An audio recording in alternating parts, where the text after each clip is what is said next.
Welcome to Bharat civil affairs. जी हाँ दोस्तों, एक बहुत इंपॉर्टेंट न्यूज़ निकल के आ रही है जिसमें थाईलैंड और कंबोडिया के बीच में जो इमीडिएट टेंशन्स थे उनको सीज फायर एग्रीमेंट साइन होने की बातचीत हो रही है और दोनों कंट्रीज़ ने आपस में ये डील साइन करी है। दोनों के डिफेंस मिनिस्ट्री का स्टेटमेंट आया है कि हम लोग इमीडिएट सीज फायर पे साइन करते हैं। ये आप you can see this kind of ceilings, ये आप सीलिंग्स देख सकते हैं। और इनके बीच में क्या हिस्ट्री है, क्या इनको लेके डिस्प्यूट्स हैं, क्या बॉर्डर टेंशन है, इसके बारे में हम लोग आज डिटेल में देखने वाले हैं। काफ़ी इंपॉर्टेंट डिस्कशन रहने वाला है, सो लेट्स मूव अहेड।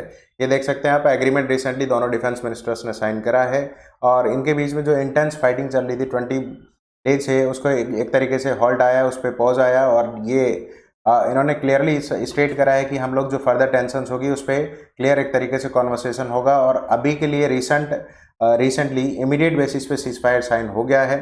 तो ये देखें, दोनों साइड ने करंटली जो ट्रूप डिप्लॉयमेंट था उसको विदाउट फर्दर मूवमेंट, उसमें कोई फर्दर मूवमेंट नहीं होगा, किसी भी तरीके की अभी रिसेंट एग्रेशन दोनों साइड से नहीं दिखाया जाएगा। तो ये काफ़ी इंपॉर्टेंट आर्टिकल निकल के आ रही है, द हिंदू ने अभी रिसेंटली इसको पब्लिश करा है।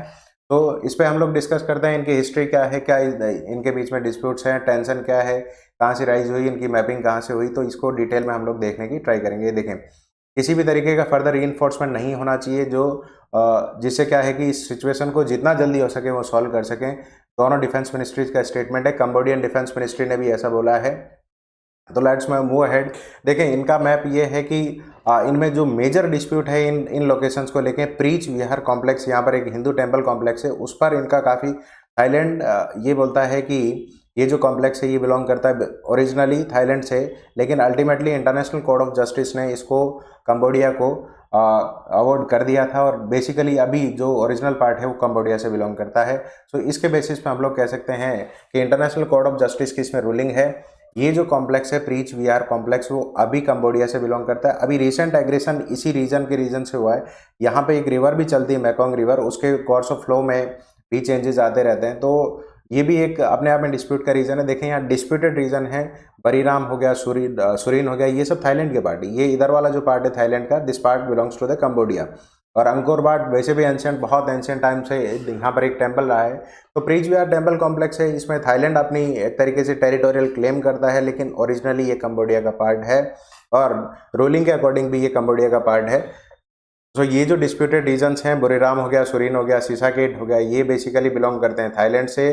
ओडार मिरनसी हो गया, ये इसे बिलोंग करता है कंबोडिया से। प्रीच विहार कॉम्प्लेक्स अभी करंटली कंबोडिया के पास ही है। तो इस तरीके से ये जो मैप है ये कंप्लीट डिनोशन करता है और इस मैप में जो भी डिस्प्यूट्स हैं, इंटरनेशनल कोर्ट ऑफ जस्टिस की रूलिंग भी है इसके रिगार्ड में। तो लेट्स मूव अहेड, आगे की डिस्कशन करते हैं। इनके बीच में हिस्ट्री क्या रही है, देखें। इनके बीच में काफ़ी लॉन्ग बॉर्डर है थाईलैंड और कंबोडिया के, 817 किलोमीटर का, जिसमें काफ़ी सारे कॉलोनियल एरा की मैपिंग भी है। उस टाइम जो मैपिंग साइन हुई थी, जो फ्रांस ने, जो इनका रूलर था कंबोडिया का, उसने इसका मैप डिज़ाइन किया था। बाद में थाईलैंड ने भी इसको लेटर इसको कंसेंट दे दी थी। देखें, ये मैप कब डिज़ाइन किया गया था, 1907 में इस मैप को बनाया गया था और इसकी मैप की कंसेंट भी दी गई थी कंबोडिया की, थाईलैंड की साइड से। एक ओरिजिनल मैप बनाया था फ्रांस ने, जो कंबोडिया का जो कॉलोनियल रूलर था उसने, और लेटर जो एक तरीके से कंसेंट दी थी वो किसने दी थी, थाईलैंड ने इसको कंसेंट भी दी थी। तो इस तरीके से हम लोग नहीं कह सकते कि कम्प्लीटली यूनानिमसली फ्रांस ने या फिर कंबोडिया ने उसको एक्सेप्ट किया था। थाईलैंड की कंसेंट थी, इसी के बेसिस पे कंट्रीज़ के बीच में बॉर्डर का डिमार्केशन हुआ और उनके बीच में चीज़ें चलती रही। तो अल्टीमेटली ये डिस्प्यूट हुआ है। डिस्प्यूट का जो ओरिजिन है वो है प्रीच विहार कॉम्प्लेक्स। ये कॉम्प्लेक्स है, मैंने अभी दिखाया था, देखें आप, एक बार फिर से मैं डिनोट कर देता हूँ। ये जो प्रीच विहार कॉम्प्लेक्स है ये ओरिजिनली कंबोडिया का पार्ट है, थाईलैंड इस पर क्लेम करता है। ये बेसिकली ये कंप्लीट जो बॉर्डर है ये थाईलैंड की है और ये जो बॉर्डर है ये किसकी है, कंबोडिया की बॉर्डर है। तो ये प्रीच विहार कॉम्प्लेक्स बेसिकली बिलोंग करता है कंबोडिया से और मैपिंग के अकॉर्डिंग भी, और इसको कंसेंट भी दी थी थाईलैंड ने।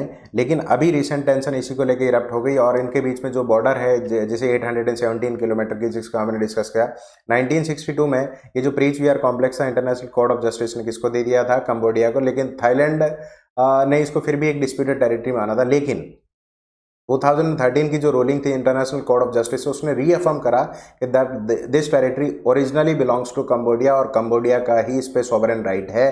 थाईलैंड या बैंकॉक जिसकी कैपिटल है, जो कहता है कि भाई हमारा इस पे राइट है, वो इसकी रूलिंग में नहीं आता है। ओरिजिनल बिलोंग करता है ये बेसिकली किससे, कंबोडिया से। तो आर्म फोर्सेस के बीच में ये जो क्लैशेस हैं बड़े फ्रीक्वेंट हैं। 2008 से 11 के बीच में भी इनके बीच में क्लैशेस काफ़ी रहे थे, और अभी रिसेंट इरप्शन भी इसी का देखें, मई 2025 में भी इनके बीच में काफ़ी सेलिंग्स वगैरह हुई थी, स्ट्रिक्ट बॉर्डर प्रोटोकॉल्स वगैरह, और काफ़ी थाई सोल्जर्स की इसमें किलिंग हुई है, काफ़ी जो कंबोडियन सोल्जर्स हैं उनकी भी काफ़ी इसमें किलिंग हुई है। तो अल्टीमेटली और जो सिविलियंस हैं उन पे भी काफ़ी सेलिंग्स, हैवी सेलिंग हुई है बोथ ऑफ दी साइड से। तो इसके रीज़न से काफ़ी ह्यूमन और इकोनॉमिक लॉस हो रहा था, और इस पे अभी दोनों कंट्रीज ने म्यूचुअली एग्री करा है कि भाई ये जो बॉर्डर एरियाज हैं, ये थाईलैंड के, यहाँ पे काफ़ी सेलिंग रिपोर्ट की गई। तो दोनों कंट्रीज़ ने एक तरीके से बैठ के इस पे डिस्कस किया कि जो हैवी सेलिंग है या फिर सिटीजन्स का एक तरीके से लाइफ लॉस हो रही है, इकोनॉमिक लॉस हो रही है, तो उसको किस तरीके से रोका जाए। तो इनके बीच में अभी रिसेंट डील साइन हुई है। होप सो ये डील आगे कैरी ऑन करे, और इनका जो बेसिक इकोनॉमी है, देखें ये जो दोनों कंट्रीज़ हैं, इनका बेसिक इकोनॉमिकल प्रिंसिपल है। जैसे थाईलैंड पे भी बात करें तो टूरिज्म बेस्ड इकोनॉमी है यहाँ की, तो टूरिज्म बहुत फ्लरिश करता है, और कंबोडिया में भी रिच इनकी कल्चर रही है। जैसे अंकोर वाट जो कॉम्प्लेक्स है, टेम्पल कॉम्प्लेक्स है, वो इंडियन कल्चरल हेरिटेज से भी काफ़ी एसोसिएटेड है। तो काफ़ी इंडियंस यहाँ पे भी विजिट करते हैं, काफ़ी इंडियंस यहाँ पे भी विजिट करते हैं। तो इनकी टूरिज्म बेस्ड इकोनॉमी है। होप सो टेंशन्स कम होने से जो टूरिज्म बेस्ड इकोनॉमी जो वेल फ्लरिश्ड थी वो वापस से एक तरीके से नॉर्मल हो जाएगी, और जो इस पर लॉन्ग टर्म इम्पैक्ट आना था वो एक तरीके से वापस से पॉजिटिव वे में कन्वर्ट हो जाएगा। So it is going to be very important, और ये एक इंटरनेशनल डेवलपमेंट अच्छा हुआ है। इसमें बेटर दोनों कंट्रीज़ के लिए भी ये होगा कि जो इंटरनेशनल कोर्ट ऑफ जस्टिस की रूलिंग है उसको एक्सेप्ट कर लिया जाए। देखें, डिस्प्यूटेड एरियाज़ बहुत सारे कंट्रीज़ में जो बॉर्डर एरियाज़ हैं, डिमार्केशन के बाद के काफ़ी डिस्प्यूट्स रहते हैं, लेकिन यूनानिमस एक्सेप्टेंस नहीं होता।